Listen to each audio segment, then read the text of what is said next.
खेसारी लाल यादव से power star Pawan Singh बहुत आगे चल रहे हैं भाई, बहुत आगे चल रहे हैं। बात करें खेसारी लाल यादव से, तो खेसारी लाल यादव के एपिया सॉन्ग आया है जो अभी 2 दिन होने वाला है, 2 घंटे के अंदर। तो उस पर 2 दिन में 2 मिलियन भी व्यूज नहीं है। वही बात करें पावर स्टार पवन सिंह का, तो 2 दिन में 6 मिलियन चला गया है। मार दी पाला करके सॉन्ग की बात करें।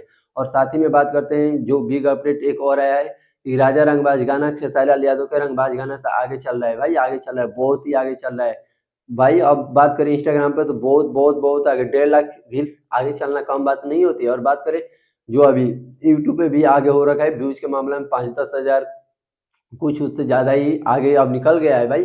उसमें बात करें तो बद्री झा ने बोला था कि जिसका एड लगा होगा वो गाना आगे चल के फ्लॉप होगा, और उसको गाने को वो दूसरा गाना दाब देगा। बट दाब ही थी या बात सही हो गया बद्री झा का। तो बात करें यही अपडेट अब तक देना था मुझे, और इस चैनल को सब्सक्राइब करना ना भूलिएगा एंड इस वीडियो को लाइक कर लीजिएगा भोजपुरी से रिलेटिव जानकारी के लिए। मिलते हैं नेक्स्ट वीडियो में। थैंक यू दोस्तों।